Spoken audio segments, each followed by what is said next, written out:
Welcome back to the Deep Dive, and yes, another episode of The Riffle, a podcast series by 10 Leaves.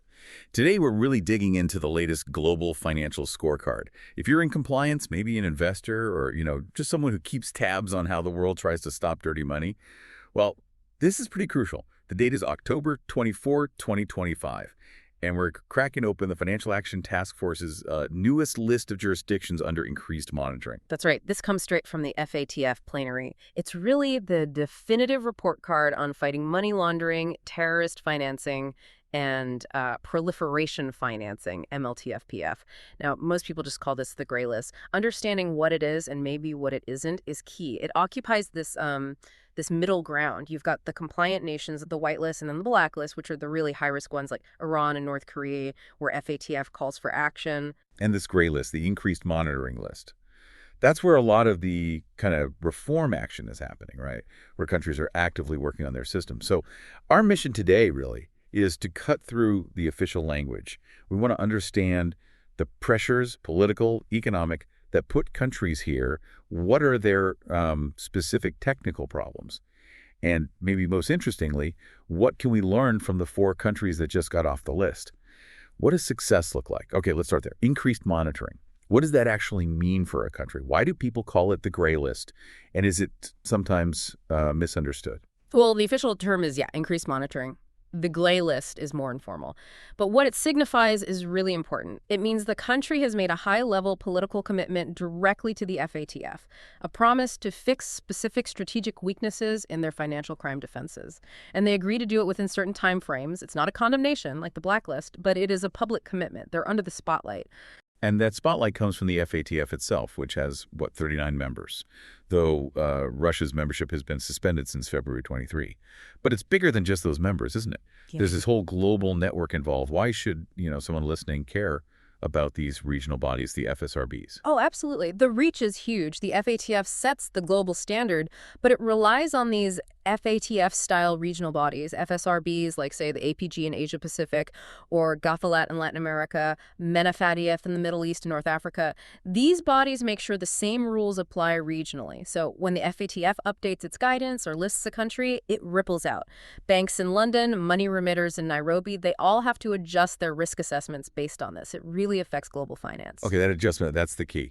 So a country lands on the gray list. Does that automatically mean banks everywhere should just, apply enhanced due diligence, EDD, to everything coming from their panic station? No, and this is something the FATF is really trying to hammer home. They don't call for automatic blanket EDD just because a jurisdiction is on the gray list.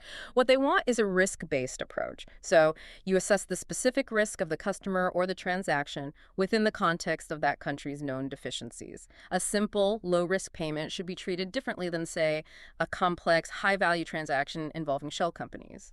The problem, of course, is that it's often just easier for big institutions to apply EDD across the board. That can lead to de-risking, where banks just pull out of certain markets or client types altogether. That de-risking issue definitely touches on some ethical complexities, doesn't it? Especially around humanitarian aid and nonprofits.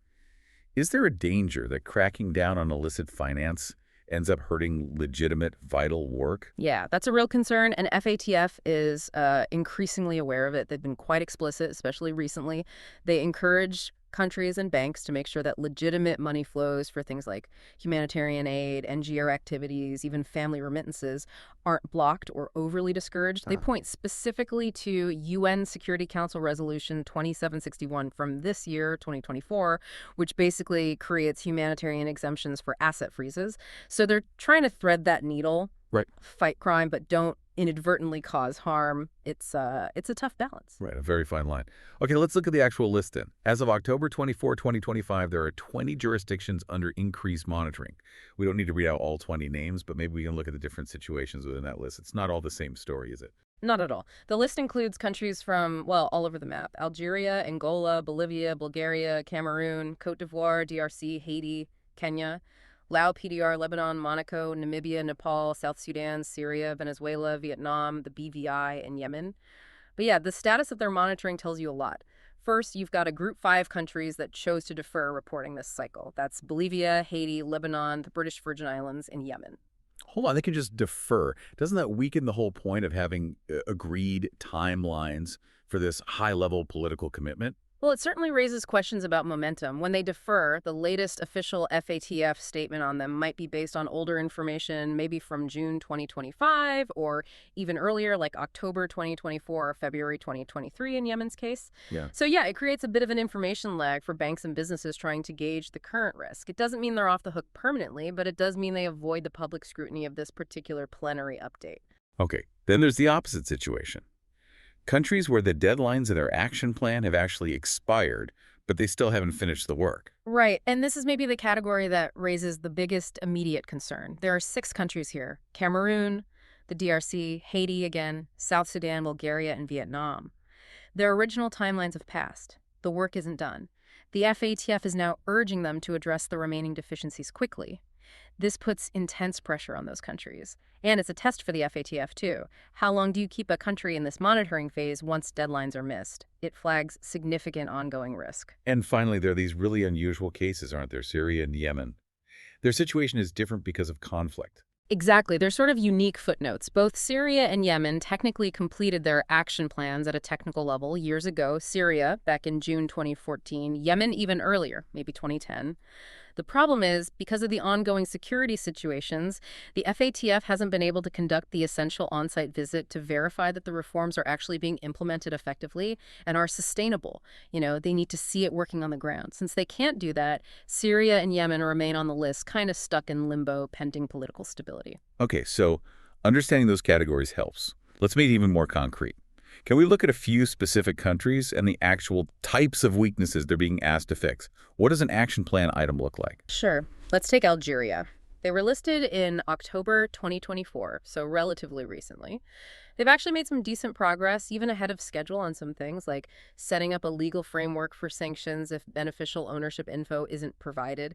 But key things remaining for them include better risk-based supervision, especially for lawyers, accountants, real estate agents, the DNFBPs, and critically, improving the quality and use of suspicious transaction reports, STRs. STRs seem to come up a lot. Why are they such a common sticking point? Because they're the lifeblood of financial intelligence. If banks and others aren't filing good quality STRs, or if they're filing lots of defensive STRs on low-risk stuff, the Financial Intelligence Unit, the FIU, can't see the patterns of serious crime.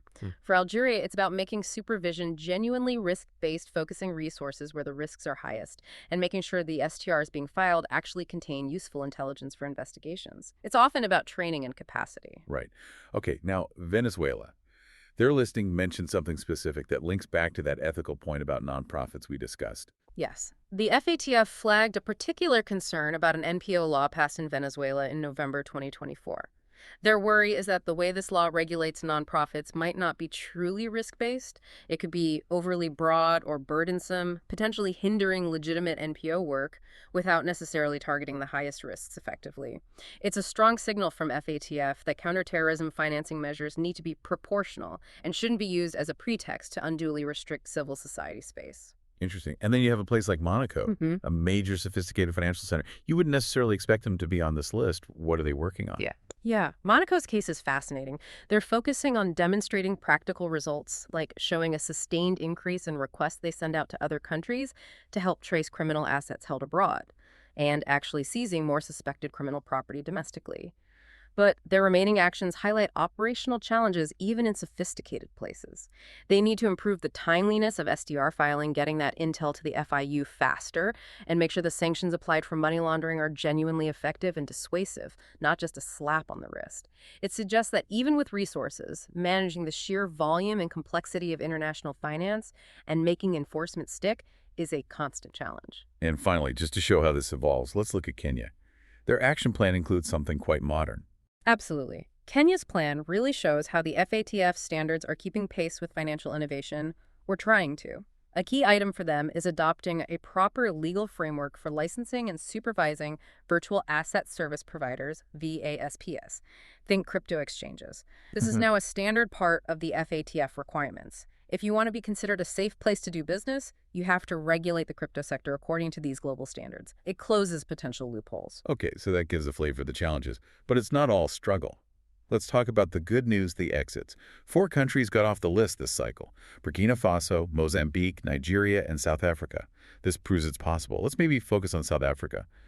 Their journey was quite remarkable, wasn't it? They weren't on the list for very long. It really was impressive. South Africa was only listed in February 2023, and getting off this quickly shows immense political will and focused effort.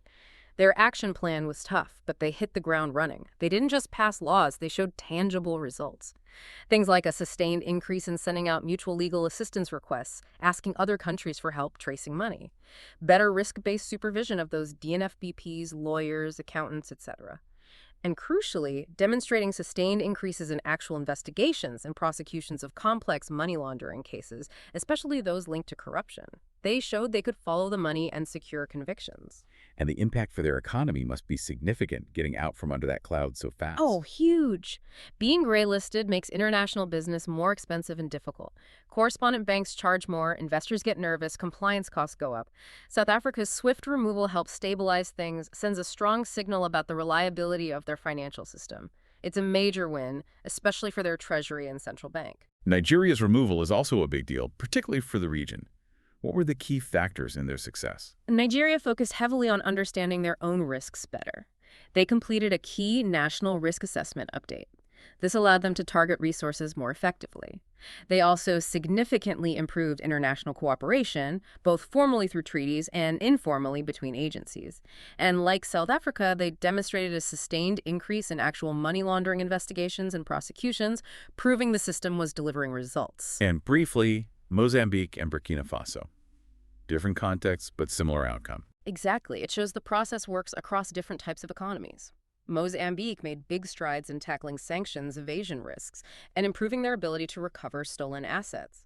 Burkina Faso really focused on strengthening the effectiveness of their AML-CFT supervision, particularly for informal money transfer services, which can be a major risk area. The common thread for all four, it's not just about having laws on the books, it's about demonstrating with data and results that those laws are being effectively implemented and are actually disrupting financial crime month after month. That's the standard. Hashtag tag outro. So wrapping this up, I think the main takeaway for you listening is that this gray list isn't some static hall of shame. It's really a dynamic snapshot of countries that are actively engaged in and being monitored for significant financial system reforms. And the movement on and off this list, like we saw with South Africa getting off quickly, really tells you where global financial risk perceptions are shifting right now. Yeah, and maybe the final thought, connecting it to the bigger picture.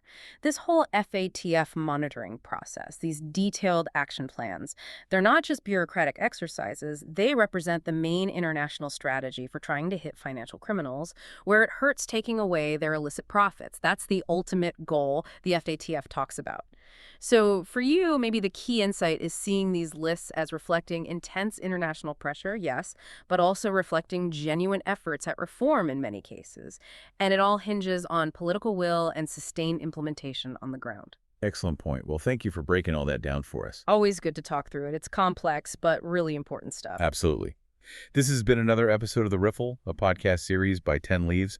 Thanks for joining us, and we'll see you on the next Deep Dive.